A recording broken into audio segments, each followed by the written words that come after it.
Mail, female और transgender किसी भी फॉर्म में यह तीन विकल्प देखने को मिलते हैं, जिनमें से किसी एक विकल्प पर टिक करके इंसान अपनी पहचान बताता है।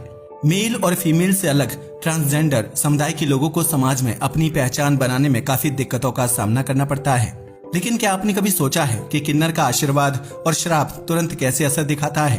कई लोग किन्नर का आशीर्वाद प्राप्त करने से ही खुश हो जाते हैं, क्योंकि यह माना जाता है कि किन्नर के मुंह से निकली हर बात सच होती है।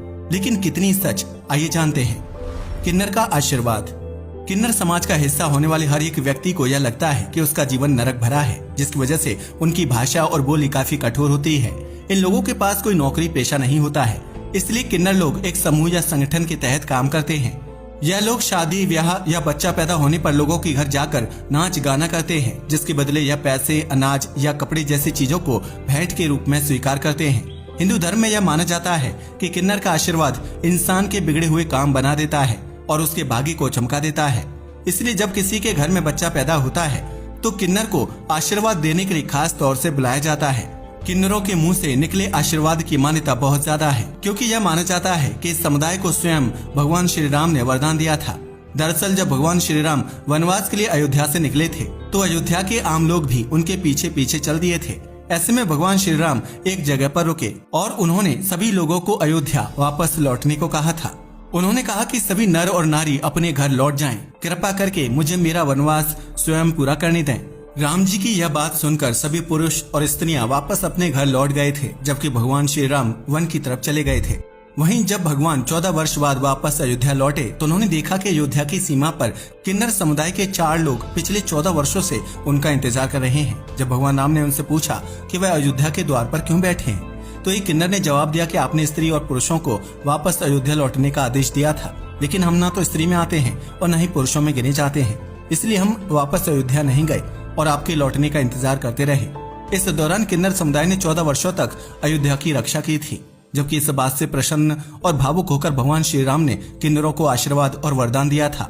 उन्होंने कहा था कि आपके द्वारा जिस इंसान को आशीर्वाद दिया जाएगा वह जरूर सफल होगा और आपके दरवाजे से कोई खाली हाथ नहीं जाएगा। वहीं भगवान श्री राम से वरदान मिलने के बाद किन्नर समुदाय की किस्मत रातों रात बदल गई थी, जिसके बाद शादी, ब्याह और बच्चे के जन्म पर किन्नरों को आशीर्वाद देने के लिए सम्मान के साथ बुलाया जाता था।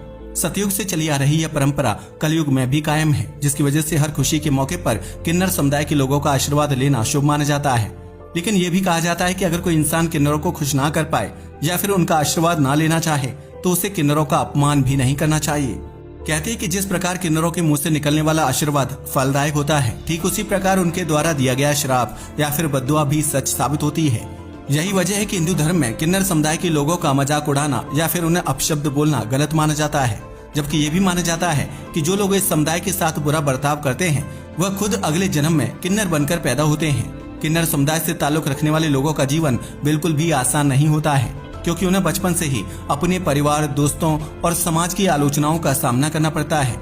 यही वजह कि इस तरह के लोग अपने घर परिवार से दूर किन्नर समुदाय के साथ जुड़ जाते हैं और उन्हें ही अपना परिवार मानने लगते हैं, जबकि यह लोग अपना पेट पालने के लिए आम लोगों के दान और भेंट पर निर्भर करते हैं। वहीं जब किसी किन्नर की मौत होती है, उसकी अंतिम यात्रा या अंतिम संस्कार में किसी बाहरी व्यक्ति को शामिल होने की अनुमति नहीं होती है। किन्नर की मौत के बाद उसकी शव यात्रा को रात के अंधेरे में निकाला जाता है, ताकि किसी आम इंसान की दृष्टि किन्नर की शव पर ना पड़े।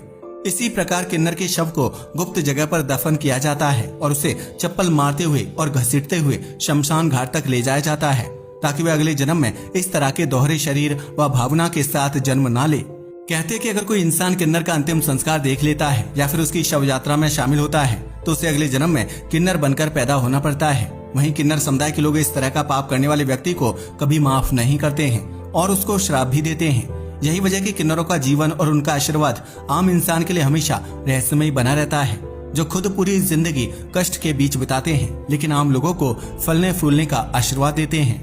अब तो आप समझ ही गए होंगे कि किन्नरों का आशीर्वाद और श्राप इतना सफल क्यों होता है।